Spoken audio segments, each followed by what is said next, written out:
Seandainya saya jadi transaksi, saya akan dapat duit banyak. Oh, nggak jadi kok dibahas. Ya, nggak jadi kok dibahas. Wah, seandainya kemarin itu kita beli rumahnya, kita akan untung sekian. Oh, nggak dibeli kok dibahas. Nggak dibeli kok dibahas. Jadi hidupnya di masa lampau, duduk bersama pasangannya bukan ngobrolkan akhirat, yang diobrolkan al-fulus, wal duit, dinar, wa dirham. Yang diobrolkan cuma uang dan uang dan uang. Ad-dunya, wa dunya, wa dunya. Sehingga nggak ada kenikmatan. Dalam obrolan itu bahkan susah rahmat mau turun. Rahmat mau turun itu susah karena obrolannya bukan dalam taat pada Allah Subhanahu wa taala. Coba kalau duduknya itu ngobrol tentang ketaatan. Masya Allah. Nikmat. Contoh tentang ketaatan, bab masakan itu ketaatan loh. Suami sama istri duduk, makan sayur asem. Suaminya ngomong, enak bener nih sayur asemnya nih. Ini kan lagi ngomentari makanannya istri, ya bersama istri di meja makan atau di tempat makan. Enak bener ini, Masya Allah. Seger badan jadinya rasanya. Istri yang jawab, ini mas bisa aja. Padahal ini gak enak nih pasti ini. Nyindir-nyindir ini. Enggak nih enak bener ini. Kelihatannya obrolan biasa. Tapi ini taat. Sebagaimana disebutkan dalam sebuah riwayat. Dudukmu bersama pasangan hidupmu untuk menyenangkan hatinya. Di jalan Allah Ta'ala lebih utama daripada iktikaf. Di masjidku ini 1 tahun. Kama qala SAW. Di riwayat seperti itu. Itu nikmat. Kemudian yang lebih menyedihkan lagi. Waktunya sekarang untuk melamunkan masa depan. Melamunkan. Nanti kalau rumah itu laku, saya mau beli mobil.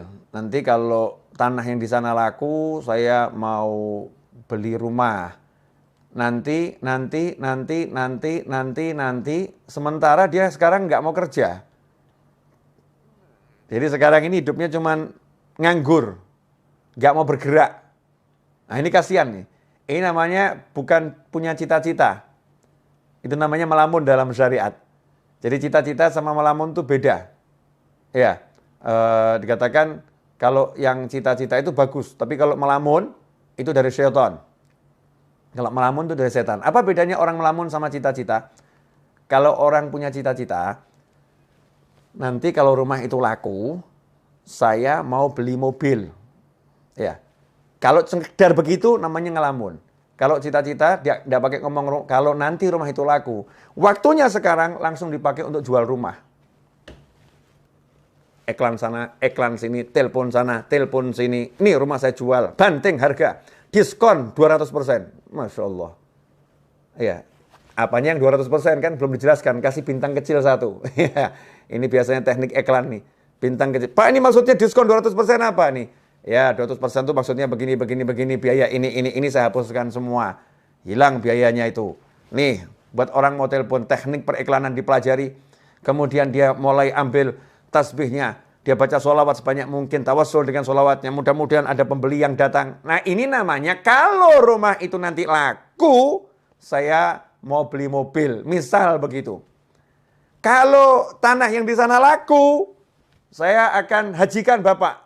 Masya Allah. Itu bagus, tapi ngelamun. Ya melamun jelek. Cita-cita bagaimana? Kalau rumah itu laku, tanah yang di sana laku, saya akan hajikan Bapak. Langsung mana KTP-nya? Mau daftar tidak butuh biaya kok. Mana KTP-nya? Diurus semuanya, udah bergerak nih ngurus. Kemudian mulai proses menjual di sana. Itu namanya bukan duduk melamun. Tapi orang punya cita-cita. Itulah niat. Ya, makanya setelah hijrah, setelah Fathul Makkah, la hijrata ba'dal fathi. Setelah Fathul Makkah tidak ada lagi yang namanya hijrah. Dalam arti pindahnya dari Makkah ke Madinah. Walakin jihadun wa niyah. Yang ada adalah kesungguhan dalam berjuang dan niat yang baik. Nah, niat itu apa? Qasdu syai' muqtarinun bi fi'lih. Niat itu punya satu cita-cita yang segera diiringi perbuatan. Qasdu syai' muqtarinun bi fi'lih. Punya cita-cita, punya harapan, langsung ada aksi. Itu namanya niat. Kalau nggak ada aksi namanya malah melamun.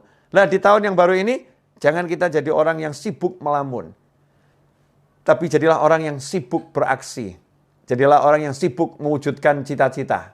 Ya, cita-citanya mulai diwujudkan dengan apapun yang bisa, sebisanya. Karena itu tadi dalam profile picture saya dikatakan hidup bukan untuk dipikiri. Ya, bukan cuma mikiri hidup kok seperti ini ya, punya suami kok kayak gitu ya, punya istri kok seperti itu ya. Nggak nyelesain masalah. Ngomongkan yang nggak enak itu membuat semakin tidak enak. Memperbincangkan yang jelek membuat semakin jelek. Ya, memperbincangkan yang negatif menjadi energi yang negatif. Ngomong yang baik-baik maka menjadi yang baik. Ini yang ngomong bukan saya, yang ngomong Nabi Muhammad SAW. Man kana yu'minu billahi wal yawmil akhir fal yaqul khairan au liyasmut. Barang siapa iman, percaya, man kana yu'minu billahi wal yawmil akhir, kepada Allah dan hari akhir, fal yaqul khairan, hendaknya dia ngomong yang baik. Ngomong yang baik. Kalau tidak bisa, diam saja. Bahkan sampai komentari makanan yang nggak enak tuh nggak boleh. Kalau suka makan, ya. Kalau suka makan, kalau enak itu dikomentari yang positif. Kalau nggak enak, diam, nggak usah dimakan. Dan diam, jangan dikomentari. Karena mengomentari makanan yang nggak enak itu nggak boleh. Yang mencela makanan itu nggak boleh. Tapi Habib, saya pengen ini masakannya jadi enak. Ini makanannya nggak enak. Gimana cara komentarinya? Ya, komentari yang cerdas, yang sesuai syariat. Caranya gimana? Makanan ini enaknya luar biasa. Kalau garamnya dinaikkan sedikit. Ya. Garamnya tambah sedikit, enaknya luar biasa. Positif, bukan hal yang negatif. Itu yang diajarkan Nabi Muhammad SAW. Rasul nggak suka kita ngomong yang negatif, ngomong yang jelek-jelek, ngomong yang buruk-buruk. Ngomong yang buruk mendatangkan keburukan. Ngomong yang jelek mendatangkan kejelekan. Suasananya nggak enak, ruhaniyahnya nggak enak. Karena itu ikhwani rahimakumullah, hidup bukan untuk dipikiri. Mikirin yang kemarin-kemarin apalagi, Masya Allah. Kemarin saya kok sholat subuhnya terlambat ya. Dulu ya sholat subuhnya terlambat. Mikirin doang.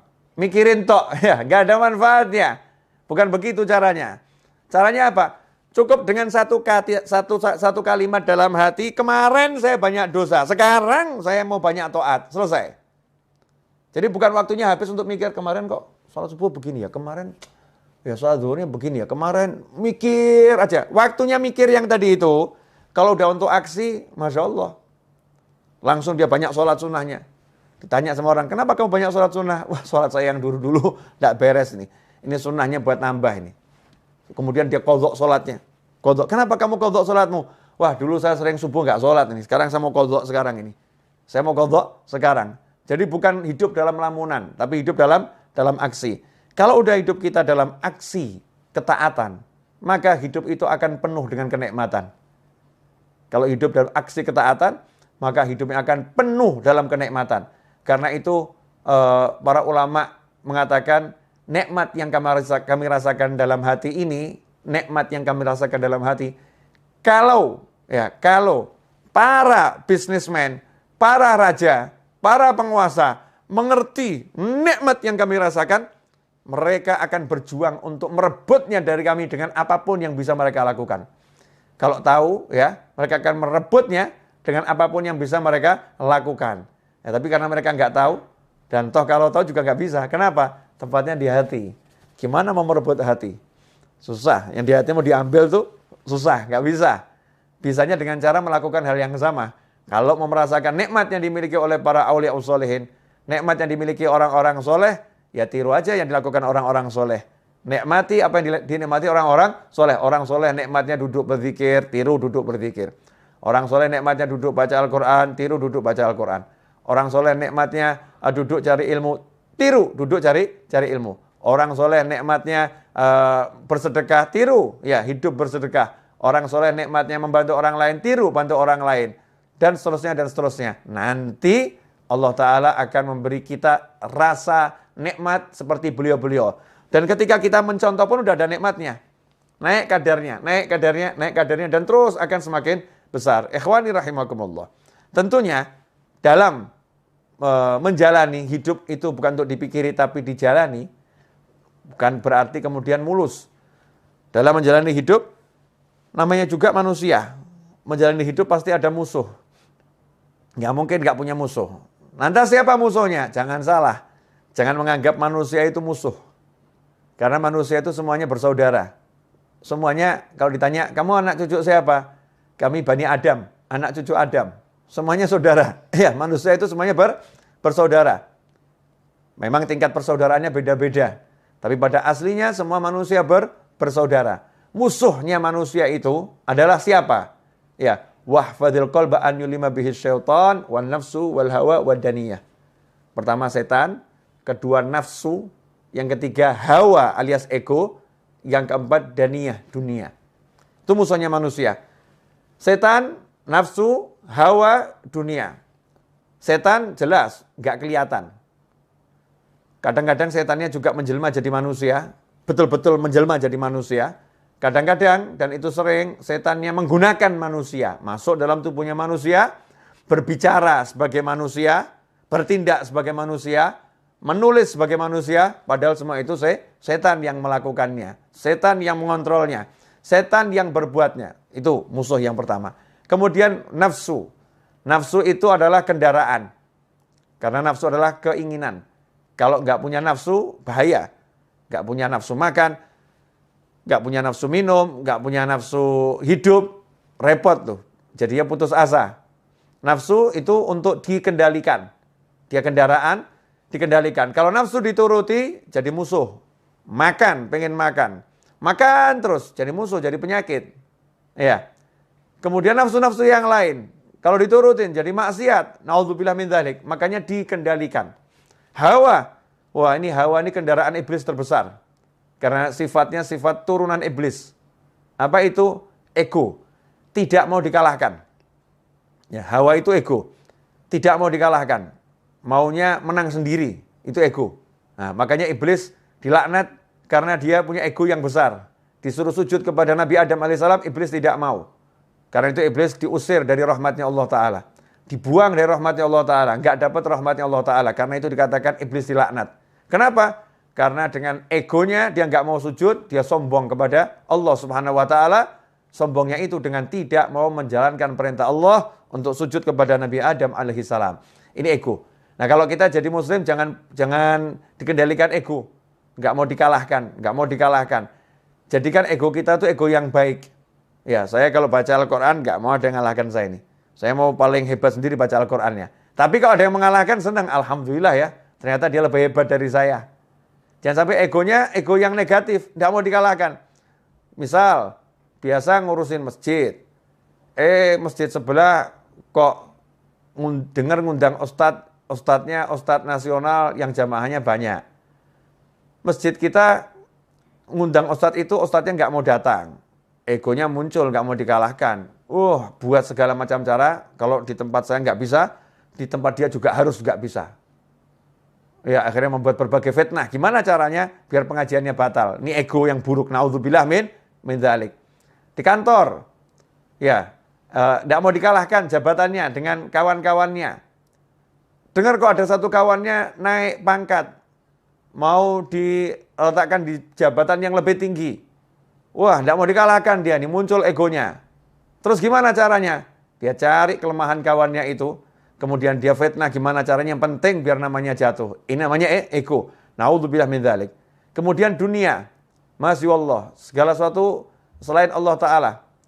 Ini tidak boleh ada dalam hati kita. Mau istri, mau anak, mau suami, ya. Siapapun selain Allah nggak boleh ada dalam hati. Bolehnya masuk hati harus lewat Allah Subhanahu Wa Ta'ala. Harus bismillah, harus ada Allahnya. Anak ada dalam hati karena Allah. Mencintainya karena Allah. Menyayanginya karena Allah. Makanya begitu anaknya nggak mau sholat, orang tuanya harus marah. Ya, orang tua harus marah. Nah, itu namanya karena Allah Subhanahu Wa Ta'ala. Pasangan hidup, istri. Istri kalau menghalangi suami untuk bekti sama orang tuanya, suaminya harus marah. Nggak bisa. Saya tidak bisa mencintaimu mirip orang tua saya. Apalagi lebih. Mirip saja nggak bisa. Nomor satu, cinta saya harus orang tua saya. Begitu Allah saya ngajarin saya. Begitu Allah saya perintahkan saya. Masukkan istri ke dalam hati juga karena Allah Subhanahu Wa Ta'ala. Pekerjaan boleh masuk dalam hati kalau karena Allah Subhanahu Wa Ta'ala. Ini saya mau cari nafkah. Pekerjaan ini penting untuk berikan nafkah kepada keluarga saya yang halal. Tapi karena Allah nggak takut kehilangan pekerjaan. Karena Allah kok. Ya kalau emang dia harus hilang, nanti kan Allah akan mendatangkan yang lain pekerjaannya. Ya Allah akan kasih yang lain. Semua dikembalikan karena Allah, karena Allah, karena Allah. Kalau udah punya seperti itu, menghadapi manusia model apapun, hidup untuk dijalani. Ketemu yang seperti apapun, yang penting pasang niat yang baik, pasang niat yang besar, kemudian jalani tanpa harus difikiri. Nanti gimana ya? Kira-kira saya bisa dapat rezeki besar nggak ya? Kira-kira nanti saya dipecat nggak ya? Nanti lagi yang dibicarakan. Nggak usah bahas nanti, sekarang kamu syukuri, sekarang kamu nikmati. Habib, Ustadz, Kiai, sekarang saya jadi pengangguran, barusan di PHK. Salah, kamu bukan pengangguran. Tapi kamu dipindahkan dari satu lapangan pekerjaan ke banyak lapangan pekerjaan yang lain. Tadinya kamu cuma kerja di satu kantor, sekarang kamu di PHK, berarti kamu punya kantor unlimited. Karena kamu bisa buat kantor model apapun. Ya jadi masalah, kamu mau nggak? Ya, kamu mau atau tidak? Kamu menganggap dirimu pengangguran atau dirimu adalah orang yang punya kesempatan kerja lebih besar? Terserah, itu pola pikir kita masing-masing. Mau mikir yang benar atau mikir yang salah. Kalau udah bisa gitu, enak itu. Dimanapun kita hidup, yang ada adalah asyik. Karena orang yang syukur itu nggak akan berada dalam sengsara. Orang yang syukur selalu dalam nikmat dan nikmat dan nikmat dan nikmat. Ikhwani rahimakumullah. Nah, merdeka. Ya itulah orang yang merdeka. Orang yang merdeka itu seperti ketika Pak Karno dan Bung Hatta serta tokoh-tokoh nasional, para ulama memproklamirkan kemerdekaan.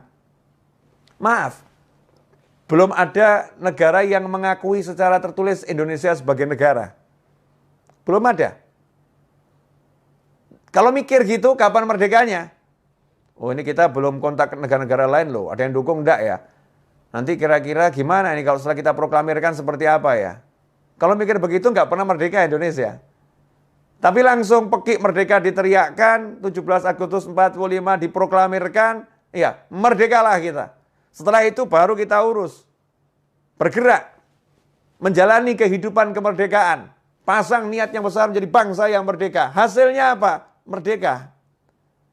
Ada kurang lebih 10 negara memberikan dukungan atas kemerdekaan Indonesia. Diawali Palestina, Mesir, Yaman, Saudi Arabia, dan seterusnya. Bisa kita baca di sejarah kemerdekaan bangsa kita ini. Ikhwani rahimakumullah. Ya, itulah cara berpikir orang yang sudah mengerti. Ya, sudah mengerti bahwasanya hidup itu untuk dijalani bukan dipikiri, tentu dengan niat-niat yang baik. Nah, kemerdekaan ini pada hakikatnya adalah bebas dari penjajahan. Sementara saat ini kita sebagai pribadi manusia, kita sendiri nggak bebas dari penjajahan nafsu. Masya Allah. Penjajahan nafsu, misal nafsu merokok. Nafsu merokok. Dikasih tahu sama dokter, Bapak ini sakit paru-paru, agak berat Pak, harus berhenti merokok. Kalau Bapak lanjutkan, nyawa Bapak bisa melayang. Ini karena nafsu merokoknya kuat, nyawa itu melayang nggak dipikirkan, udah mati urusannya Allah. Nanti kalau udah takdirnya mati ya mati, kalau belum waktunya ya nggak akan mati. Pakai dalil takdir pula ini. Untuk menuruti hawa nafsu pakai dalil takdir. Dia nggak bisa mengendalikan nafsunya ini. Rokok berhenti dulu ya, saya lagi sakit nih, berhenti kamu. Nggak bisa. Nggak bisa ngomong gitu sama rokok, nggak bisa. Baru sama rokok saja udah dijajah. Masya Allah, itu yang bab rokok. Ada lagi yang bab lain. Ya, kebiasaan yang negatif. Ya, kebiasaan yang negatif. Masing-masing kita ini punya sesuatu yang mungkin menuruti nafsu. Makan, Masya Allah. Dokter melarang, ya, berdasarkan ilmunya. Bapak tidak boleh makan ini, mengandung kolesterol, ini membahayakan jantung Bapak. Tapi nafsunya suka ini, makannya enak semua ini. Ini kalau nggak makan begini rasanya nggak hidup, Masya Allah. Nggak makan begini rasanya nggak hidup, nafsunya itu. Ini kalau diturutin, nggak berhenti dari makanan macam-macam tadi, maka akan jadi sakit yang semakin parah dan akan menghilangkan nyawa. Na'udzubillah min dzalik. Muslim yang merdeka, dia bisa katakan sama nafsunya, stop dulu ya, sampai kondisi saya itu sudah betul-betul baik. Nanti kalau udah baik, kita akan dialog lagi. Enaknya kamu saya makan 1 bulan berapa kali? Ya, dalam seminggu berapa banyak saya makan kamu nih? Dialog sama nafsunya nih. Nafsunya dikendalikan, itu baru muslim namanya. Itu namanya orang yang merdeka. Ya, orang yang merdeka. Kalau belum begitu, masih dijajah oleh setan, nafsu, hawa, dan dunia. Yang paling kesian yang dijajah sama dunia, Masya Allah. takut kehilangan duit, takut kehilangan pekerjaan. Gara-gara takut kehilangan pekerjaan, disuruh melakukan yang haram apapun dijalani. Daripada saya kehilangan pekerjaan, nyerempet haram dikit gak jadi masalah. Masya Allah. Nyerempet yang haram dibilang gak jadi masalah. Na'udzubillah min dzalik. Gara-gara takut kehilangan pekerjaan, jelas-jelas ibunya di desa memanggil, nak pulang, temanin ibu. Ibu sudah tua, ibu gak mau meninggal sendirian. Pulang kamu nak, temanin ibu. Dia katakan, maaf bu, saya gak bisa pulang. Kalau saya pulang saya dipecat dari kantor. Takut kehilangan kantor. Gak takut kehilangan ibu dan ridho Allah Subhanahu wa ta'ala. Masya Allah. Ini dijajah yang luar biasa oleh yang namanya dunia. Ikhwani rahimakumullah. Dunia ini bisa menjelma menjadi macam-macam bentuk. Ya, macam-macam bentuk. Segala sesuatu selain Allah yang ada dalam hati, mengalahkan Allah, mengalahkan aturannya Allah, itulah dunia. Ya, itulah dunia. Sekarang pilihan ada di tangan kita. Kita mau jadi manusia yang merdeka atau manusia yang terjajah? Kalau mau jadi manusia yang merdeka dan setiap muslim harus jadi orang yang merdeka, maka kita harus berjuang. Ya jihadun wa niyah. Berjuang melawan nafsu. Berjuang melawan ego. Berjuang melawan syaitan. Berjuang melawan dunia. Caranya, ya dengan melaksanakan perintah Allah. Belajar setiap hari. Cari ilmu terus tanpa henti. Nabi Musa pun gak pernah berhenti cari ilmu. Walaupun udah menjadi Rasul, kalimullah, yang diajak bicara langsung oleh Allah Subhanahu wa ta'ala. Nabi Muhammad SAW tidak pernah berhenti minta tambahan ilmu. Walaupun ilmu beliau adalah ilmu langsung dari Allah Subhanahu wa ta'ala. Ya, yang Allah katakan diwahyukan. Kalau bicara Rasulullah semuanya itu wahyu ada dalam hati Nabi Muhammad SAW. Rasul masih suruh minta terus sama Allah. Wa qur rabbi zidni ilma. Ya Allah, berilah aku tambahan ilmu. Ikhwani rahimakumullah, karena itu dalam mengisi kemerdekaan dan mengisi sisa-sisa waktu yang kita miliki dalam perjalanan hidup sampai nanti akhir usia, maka tidak ada yang lebih baik daripada mengisinya dengan ilmu dan amal soleh. Ilmu dan amal soleh. Insya Allah kalau begitu, hidup kita akan penuh dengan ketenangan, kenyamanan, dan kebahagiaan. Jazakumullah khairan. Ini yang bisa saya sampaikan. Waktu saya keselebihnya saya kembalikan kepada